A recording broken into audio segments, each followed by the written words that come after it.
Olá, tudo bem com você? Que a graça e a paz de nosso Senhor Jesus esteja sempre em sua vida. Pois bem, hoje estarei dando continuidade com a minha exposição no Evangelho segundo escreveu Lucas. Eu estou no capítulo 14. Hoje estarei encerrando este capítulo falando a respeito do preço do discipulado. Lembrando que eu tenho uma playlist, vou deixar no card acima para que você possa assistir os demais vídeos deste Evangelho. Eu já fiz mais de 50 vídeos expondo este Evangelho de Lucas. Vamos lá. Está aí. O preço do discipulado. Parece que este evento aqui, Jesus já está em outro lugar. No início deste capítulo,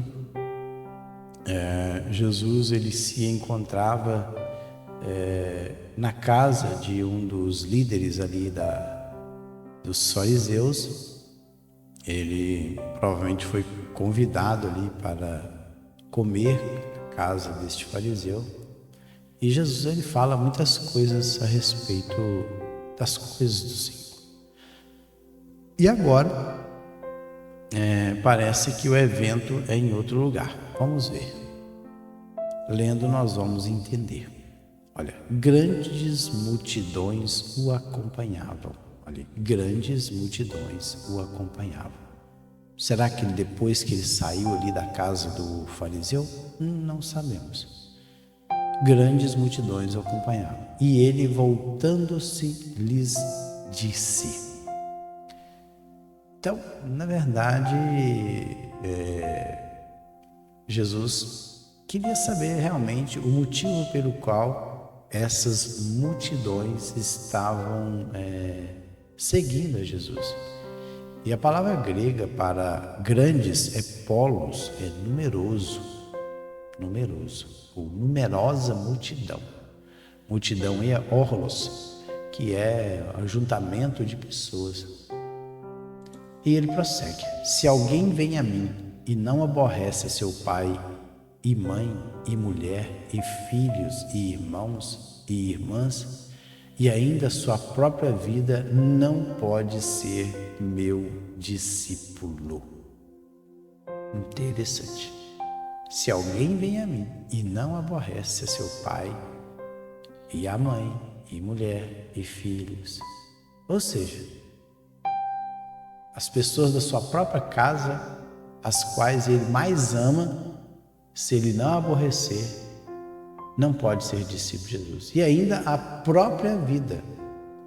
Mas vamos entender o que é aborrecer. O interessante é que o termo missel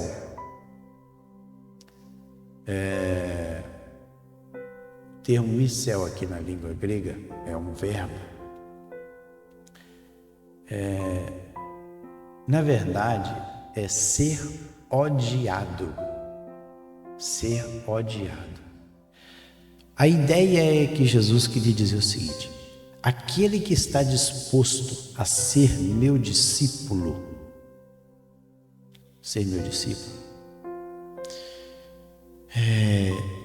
ele vai ser odiado por seu pai, por sua mãe, mulher, filhos, irmãos e irmãs.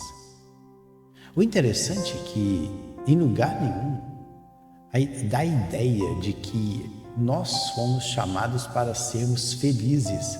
A felicidade aqui do mundo, como as pessoas a veem. Na verdade, nós fomos chamados por Deus para sermos fiéis a Ele, ser discípulos dele. Nós fomos chamados para sermos discípulos e não sermos felizes. Ele falou aqui, e ainda a sua própria vida não pode ser. Ele falou que não pode. Esse aqui é um advérbio e é um negativo absoluto. Ox, palavra grega aí. A ideia é essa. É um negativo absoluto. Não pode ser meu discípulo. O discípulo é matetes. Então, ali, aqui o verbo aqui, esse verbo micel, essa aqui, a ideia é essa. É de ser odiado, detestado. Você vai ser detestado pelo seu pai, sua mãe, irmãos. Porque o reino da luz não combina com o reino das trevas. E ele prossegue. Não somente isso, vamos lá. E qualquer que não tomar a sua cruz e vier após mim, não pode ser meu discípulo. E qualquer que não tomar a sua cruz e vier após mim, não pode ser meu discípulo. Outra coisa, o que era a cruz? O que era a cruz? A cruz é instrumento bem conhecido da mais cruel e ignominiosa punição, copiado pelos gregos e romanos dos fenícios. A cruz era um cravado entre os romanos até o tempo de Constantino. Constantino o Grande. Os criminosos mais terríveis, particularmente os escravos mais desprezíveis, ladrões, autores e grupos de insurreições, e ocasionalmente nas províncias, por vontade arbitrária dos governadores, também homens justos e pacíficos, até mesmo cidadãos romanos, eram crucificados. Então a cruz era sinônimo de vergonha, ignomínia, vergonha. É o instrumento mais cruel e vergonhoso para a punição. Então, cruz era símbolo de morte, de vergonha. Então, se alguém não tomar a sua cruz, algo vergonhoso, e não vier após mim, não pode ser meu discípulo. Olha, e ele conta uma parábola. Pois qual de vós, pretendendo construir uma torre, não se assenta primeiro para calcular a despesa e verificar se tem os meios para concluir?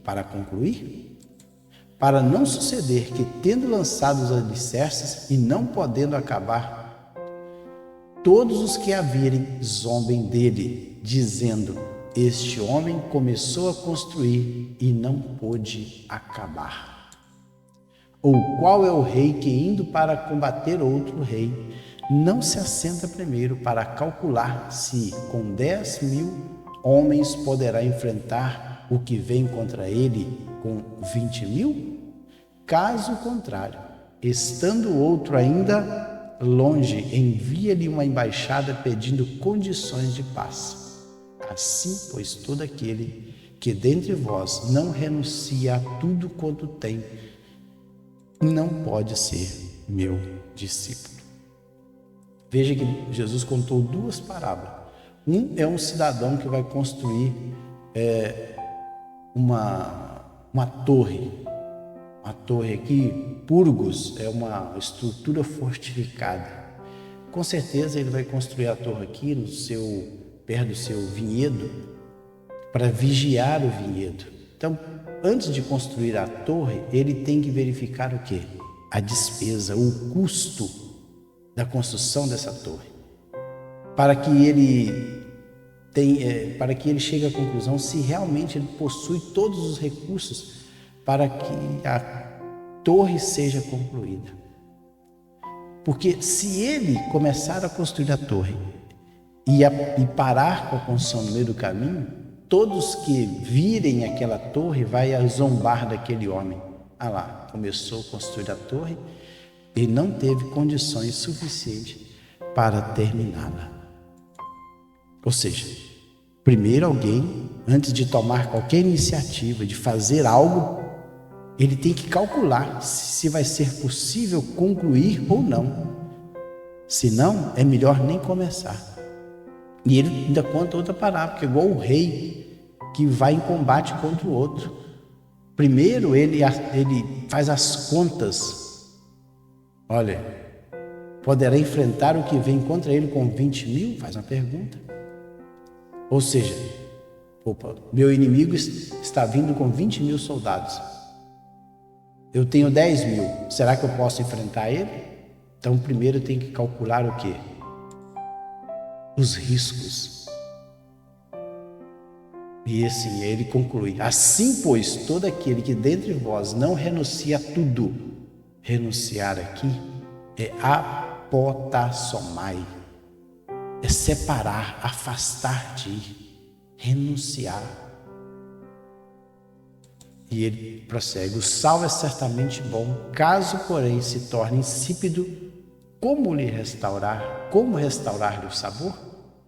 Nem presta para a terra, nem mesmo para o monturo. Lançam-no fora. Quem tem ouvidos para ouvir, ouça. Lá em Mateus, Jesus fala que nós somos o sal da terra e a luz do mundo. Então, se o sal perde o sabor, ele não serve para nada. Insípido aqui é moraino.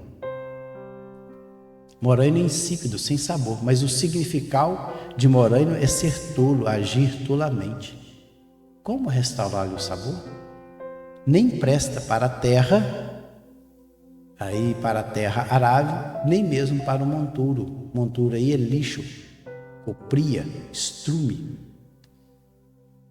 Lançam-no fora. Ou seja, se a pessoa ela age tolamente, ela não serve para nada. É isso aqui que quer dizer. Ou seja, você tem que ser útil para o reino de Deus. Você tem que ser um discípulo útil do reino de Deus. Caso contrário, você não serve para ser discípulo de Jesus. Pois bem,